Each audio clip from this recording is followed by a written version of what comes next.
Welcome back to the Crochet Credits as my friends at yarnspirations.com.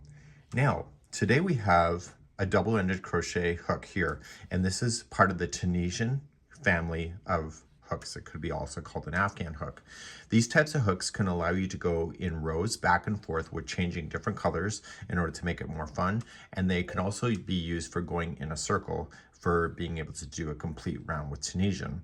And these are also provided that if you have a long blanket, sometimes that you got a hook on one side and then like a wire, and then the other hook is on the other side to allow you to expand. So they have different sizes available. Today, I'm going to show you how this works. We're going to start off with our first color by creating a slip knot, and you can chain as many as you need, whether it's a blanket size or whatever. Just make sure that the hook goes with it. And so if you're doing a blanket size, you obviously need the wire. So I'm just going to chain 11. We'll just do that. So we'll do 1, 2, 3, 4, 5, 6, 7, 8, 9, 10, and 11. Now, usually with this Tunisian element to it is that we use the back loop right behind the first one right here, and you can also use the second one if you really want to, but it's usually the one right behind here. And so what you're going to do is you're going to do what is called as a forward pass, and you're going to go into the back loop there, yarn over, pull through, and put it on. Make sure you move it down the shaft in order to get the right size stitch. So then you go to the next one and you continue to gather these onto your hook, just like this. So I'm using this, jamming it down, and it's moving everything with me. And so there are techniques that you will be able to quickly learn. I've been playing with Tunisian a lot in the last few days, so I've been getting used to the process. So if this feels awkward, it comes in time. And you're going to go right to the very end. Okay, so I'm going into my last loop now. And so I should have 12 here because I went directly behind the loop. So I got 2, 4, 6, 8, 10, 12. So the reason why I chained 11 and now I have 12 is that I went to directly behind that loop here. But if I went second chain from the hook, then I would have just had 11. So you have to decide what you would like to do with that. So let's move on. Usually with Tunisian, what happens is that we just yarn over, pull through one loop, and then yarn over, pull through twos all the way back. Because we're doing double-ended, and this is the point, I want to take this and I want to shove this down the other side. So I'm moving the hook this way, and then I'm going to rotate the hook this way. So this feeding of this yarn here is now going to be closer to my hand, and we're going to start here nice and fresh with some new yarn. To begin this, you're going to then create a slip knot, and you were going to put it onto your hook, and you were going to chain one with that one, and then you were going to do like traditional Tunisian all the way back through. So you yarn over and pull through twos all the way back to the very beginning of where you started. So this secondary color is now being added into the project.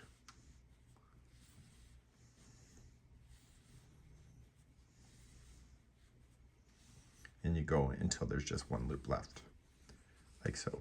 So now both of the strands leading to the yarn balls are now on the same side.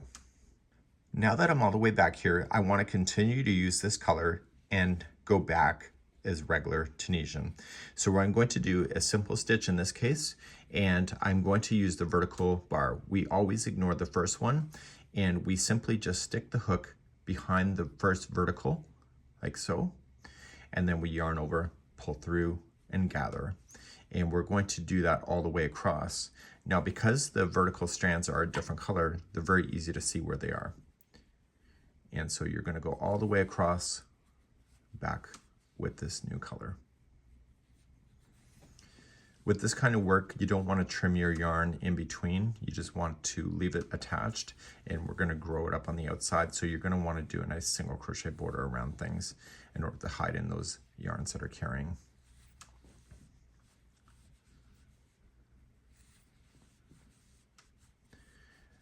Now that we're coming close to the other side, we have to watch the very last stitch.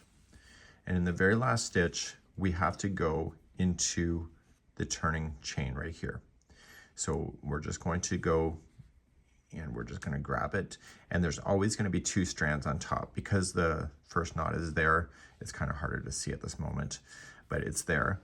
And so you were going to then pull it through the 2 strands and then hold. Okay, so the edging, so 2, 4, 6, 8, 10, 12. So we're always going to have the same amount of stitches.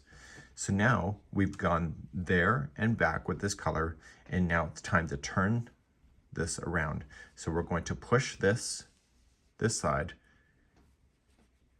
and then we're going to let this yarn hold, and we're going to turn the whole project around and now go back in the opposite direction with this yarn.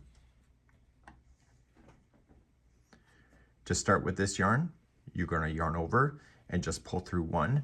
Make sure that it's taut, meaning that it's just, there's no like extra pieces hanging out of that because you're carrying it up. And so you pull through 1 and then you do regular Tunisian across. So pull through 2s all the way. So why would you want to do this in a project? This is a great way to thicken up a project. It's a lot thicker than traditional crochet. Even though I got thicker yarn here on hand, this kind of idea makes the fabric very dense. And I'm going to come right back until there's 1 loop on the hook. So if it gets a little loose on you, just make sure that you just kind of pull things nice and tight. And because this is carrying, we can tighten it up later.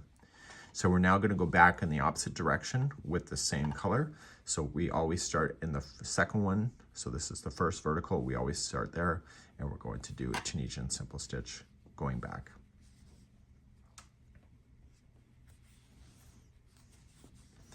So you could use the same color in order to make this happen, but I feel like this kind of project, the work of the coloring really does a great job with the highlighting of it.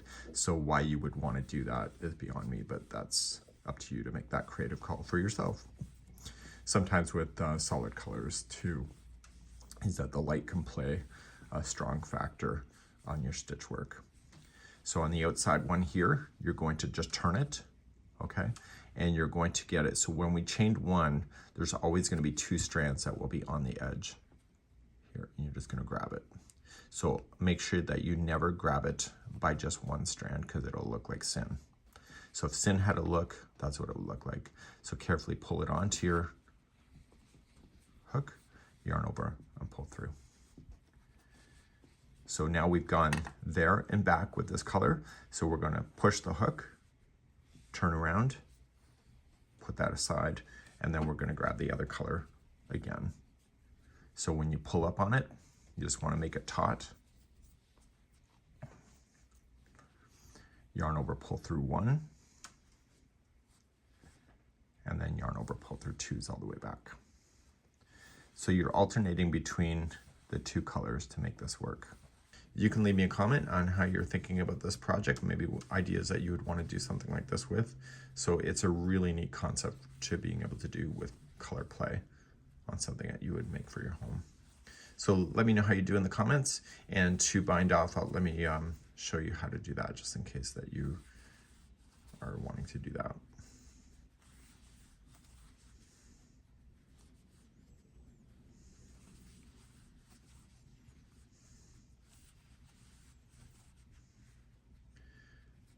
So say I want to bind off. So I'm going to turn this, so I'm just going to push and use the other color to bind off. It doesn't matter which side that you bind off, it's all going to be the same, but you have to bind off in going in the forward pass. So we yarn over, pull through 1, and then you do 2s all the way back. So we're going to be using this color to do the bind off. And we're going to do a simple stitch bind off. So you can bind off with different kinds of stitches. In this case, it'll be simple stitch because that's what we're doing. To do a bind off then, is that you go to the second vertical. So you pull through and through. And this would be like traditional entrelac as well. Okay. And so then you are going to just continue to through and through, and this is finishing that edge. So really in Tunisian, you have to finish off on at the end of a forward pass, not a return pass.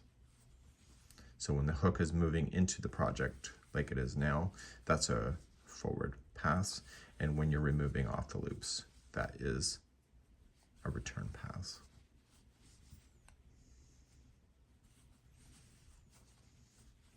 And going right into the very last one, still getting your 2 loops onto there, onto the end, pull through and through, and therefore you can fasten off. So you would want to trim your yarn, weave in your ends, and so as you can see, one side will be darker or lighter than the other. And it's a really neat concept for doing double-ended crochet.